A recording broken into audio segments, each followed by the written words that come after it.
I want to talk about IVF because it has been in the headlines recently for the wrong reasons. And IVF is an amazing technology. It is something that allows people to have families, often when they don't think that they were able to previously. But there's been some really shocking headlines. It was only about 2 months ago that we read that terrible story about a woman who had given birth to someone else's baby because she had the wrong embryo implanted. And there was another story that came out yesterday about a same-sex couple who had they wanted to have the partner's embryo transferred and she had her own. So, again, it's been the wrong embryo that they were after. And look, fertility is hard enough as it is. I can't imagine the stress that this is putting not just obviously these families but other families under as well in what is already a stressful time. Well, I hadn't told you guys this yet, but we actually had Archie through IVF through this particular company. Through Monash. Yep. So yesterday afternoon when Lou was reading the story, and like Archie's 3, and look, he's a dead set ringer for his brother Felix, and so we're pretty sure we're good there. But as someone who's gone through it, it was such a personal experience, and whatever company you go through for something like that, there's that trust that you have. Yeah. And just yesterday was just that weird, just that icky feeling in your guts going, I mean, this stuff's just not good enough. No, it isn't. It's not good enough at all. And you pay so much for it too. Like, it is not a cheap exercise. Now, I don't understand enough about it. But someone who is a fertility specialist is Dr. Lynn Burmeister from Number One Fertility. She joins us this morning. Good morning. Good morning, everyone. Good. Morning. When you Thanks for having see me on. stories like this, it must just make your blood boil. Yeah, so it's quite horrific seeing these stories come out. 2 months ago where we saw the news about the wrong embryo being put back into someone who's now got a 17-month-old baby that's not genetically theirs, and we still don't know what's going to happen with that baby. It's just horrific to hear that this has happened when we have such futuristic technology available to us that something like this could actually happen in a big IVF company like Monash. Lynn, do you think that, look, there's 2 stories that have come out, and they've come out very publicly through the Herald Sun.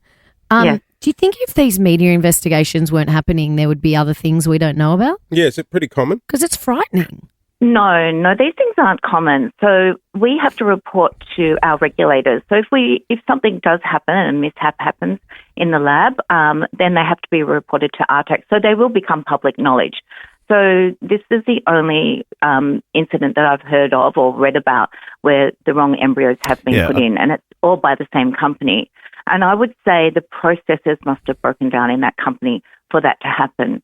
So when we collect eggs and sperm and embryos in our clinic, they're all monitored by 2 witnesses, so 2 scientists. Yep. And also we have our eyewitness system, which is an electronic witness system that costs us more money to install, but it gives us the benefit of tracking those embryos and those eggs and sperm right through their entry into the lab.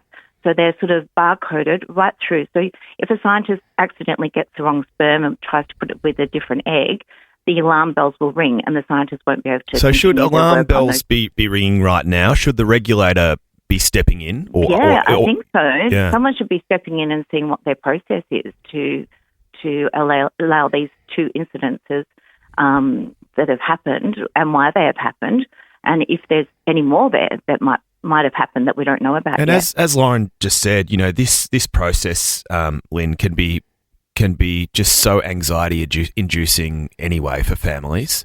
What would you say to people out there in Melbourne who may be doing some really deep thinking right now on the back of these 2 horrendous situations?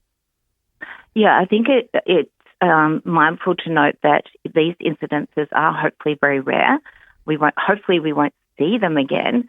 I think that the regulators need to step in and see what's happening at Monash right now and see why these errors are being made.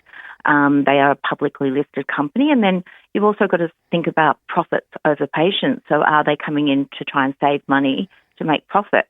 I'm a doctor-owned clinic, so everything I've invested in is to make my company top standard, top science.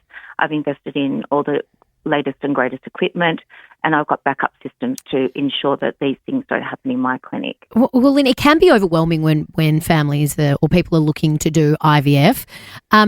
How do you choose what's right for you? Because there seems to be so many places that offer IVF treatments, and it's overwhelming to know who's good, who's safe, who's not. I know it seems like there's a lot out there. Sometimes price would come down to it as well. Yeah. Yeah, price, and a lot of the companies, the bigger companies, spend a lot on advertising. So most of my patients come from second opinions, like, I went to Dr. Lynn, or I went to Number One Fertility, I got my baby there.